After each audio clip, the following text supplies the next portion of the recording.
Rashawn Slater, left tackle for the Chargers, former first-round pick in 2021, is on the last year of his 5-year deal. Now, the question is, what would the Chargers do about his extension? Let's get into it.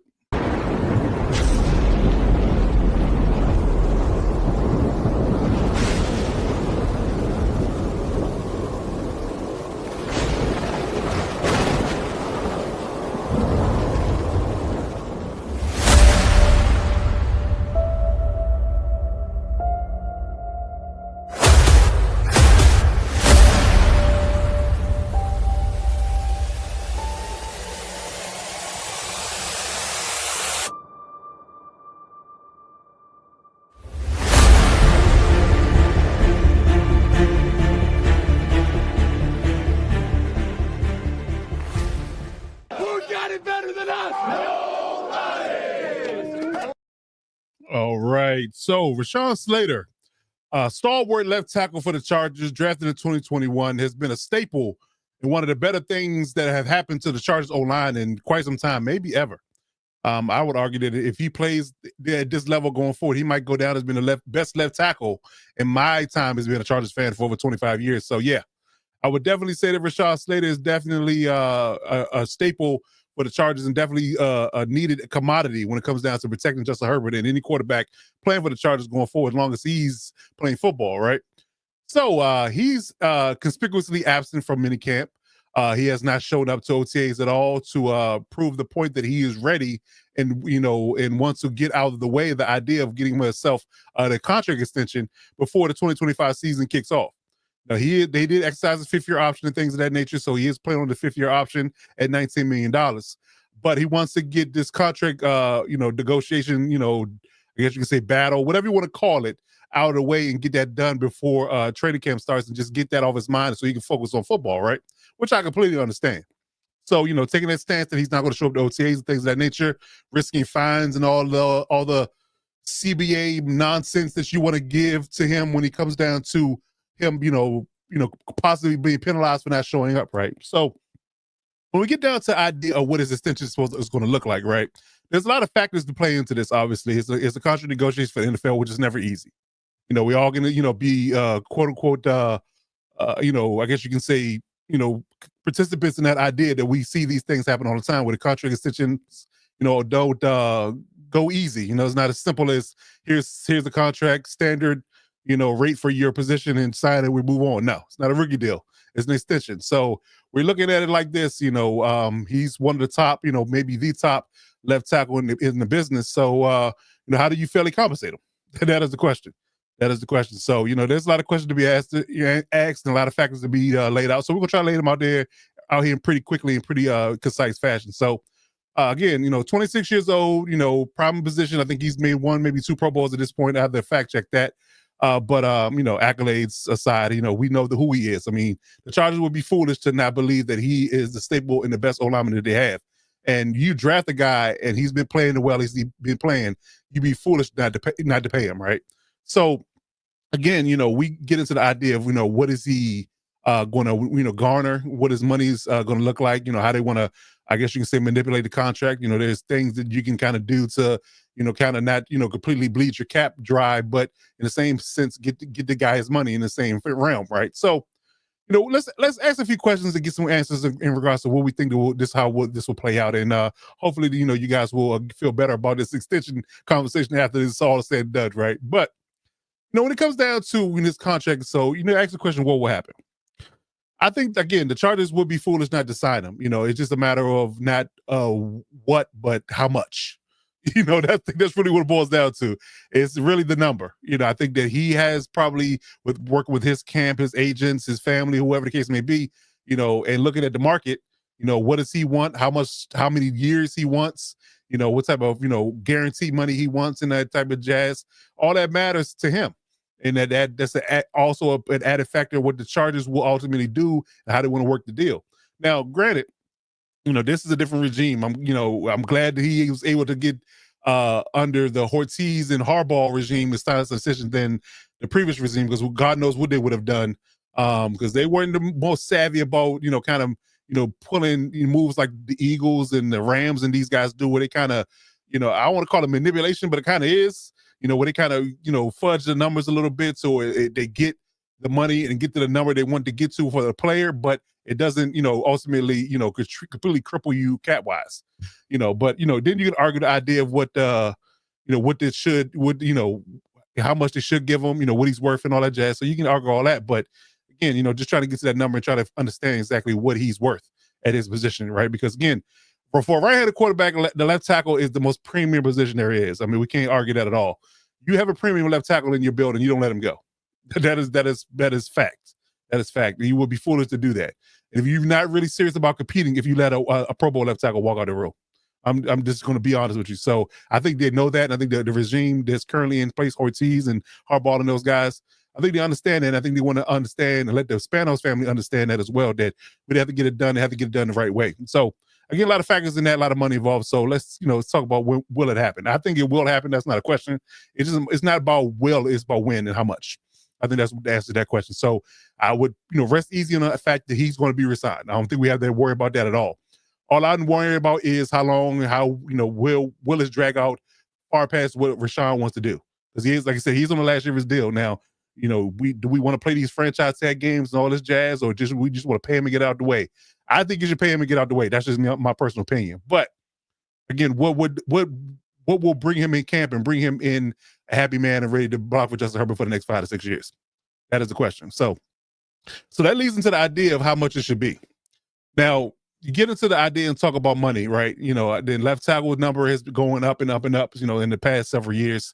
And I'm going to show you a graphic here in a second about who's the highest paid left tackles in the game.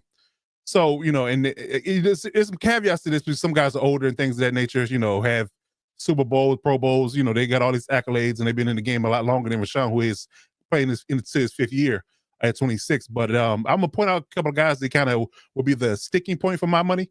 That will be kind of give you a baseline of where the number might come in at in regards to what he will, I won't say change the landscape, but change the market, but he's going to fit right in and be one of the higher paid left tackles in the game. So that being said, here's the numbers here. So you got Trent Williams at the top, making $27 million. 37 years old. I don't really count him as being in that conversation because again, he's, he's more, he has less days ahead of him than he does behind him. Right? He has more days behind him than he does ahead of him, right? But a guy I'm keying on is Christian Darrisaw. Christian Darrisaw is 26 years old, much like Rashawn is, and he's at 26. Larry Sansel, 31 years old, at 25. I don't really count him. Again, he's 5 years older. But I do count Andrew Thomas. Andrew Thomas, I do count as being a guy that will be in that conversation because he's making $23 million at this moment. Now, and I would say that Rashawn Slater kind of fits in maybe above or in between these two.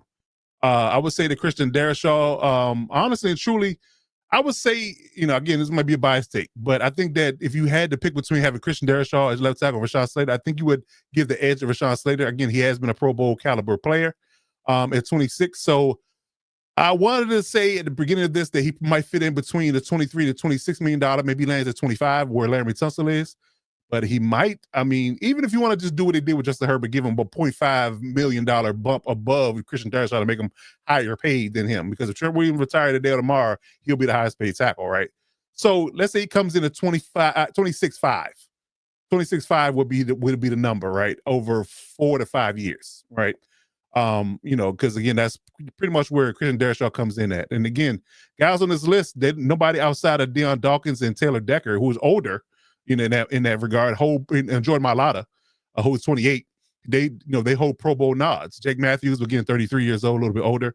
So I would say for his age range, his upside, his potential to play longer in the game, I would say that he probably fits in at about 26.5, maybe $27 million, just depending on how you tweak and work the total guarantees and fully guarantees and things of that nature and how many years you give him.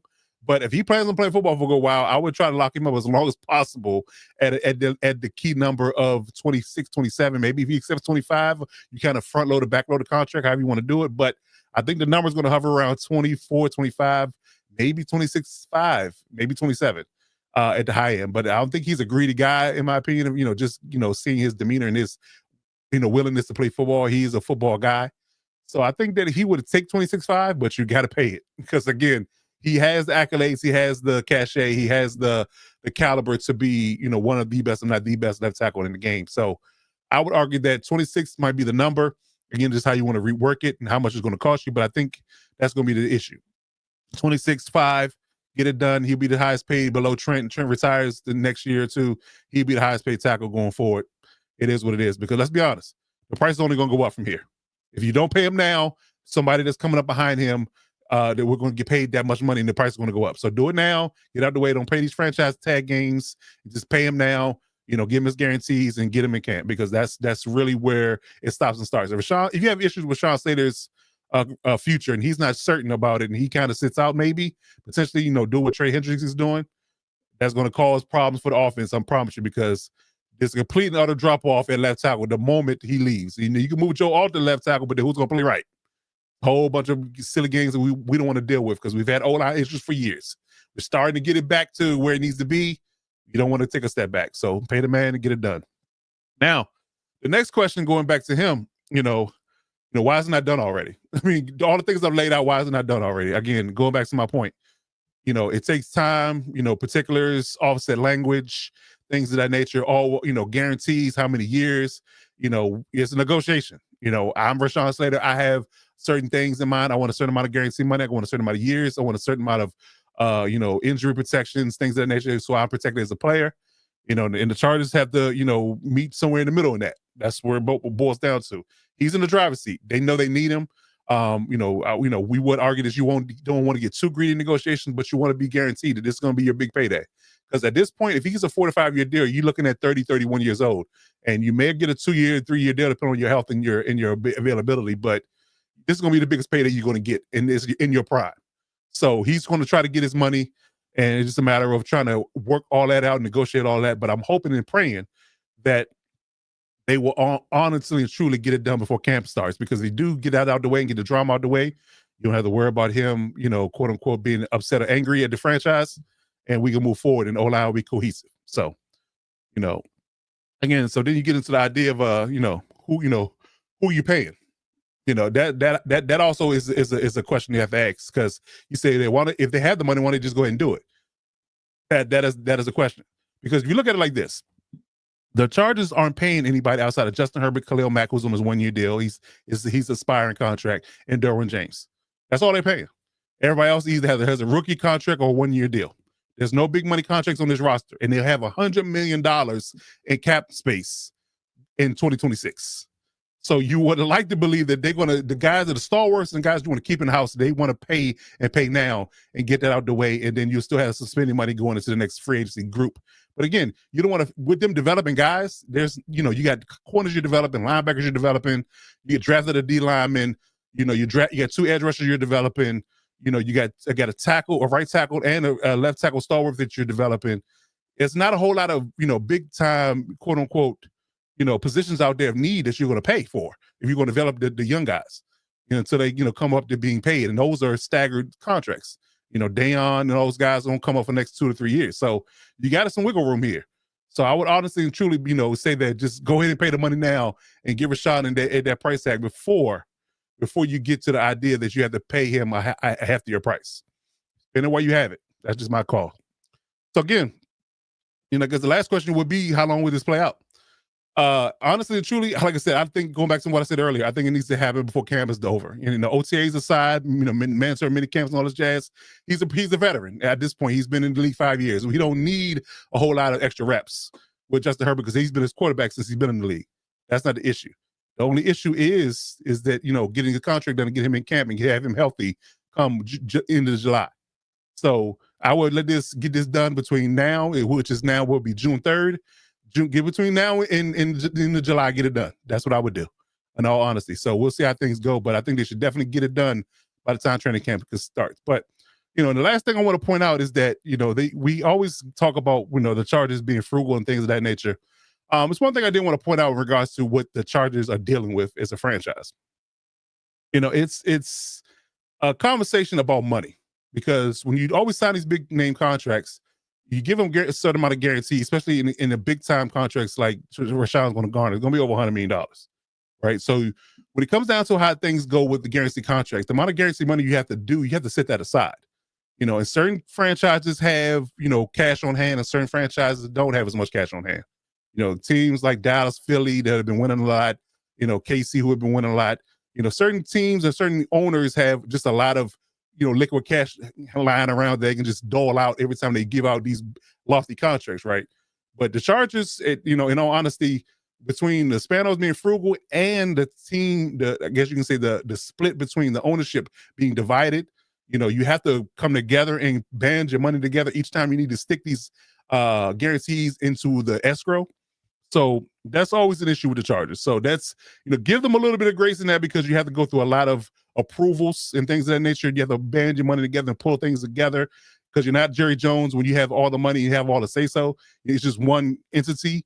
This is a conglomerate of people that have to come together and make these decisions and put this money away. So that's why the contract extensions and things of that nature take a little longer than most teams do, because of that particular aspect of it. So just a little nugget of things that you should know about the Chargers today, dealing with a different dynamic when it comes to ownership and money, versus it being a situation where it's just one owner and he can just write checks and he knows how much money he has and he can just put the money away and not worry about it, sleep at night.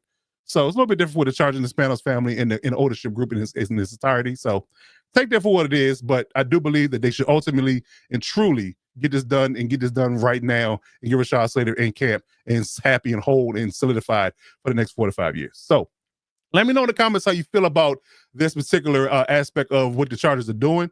As always, man, check us out, each and every day that we're on this particular podcast channel. Hit that subscribe button, let the YouTube algorithm know we're out there. And you always got to remember to boat up.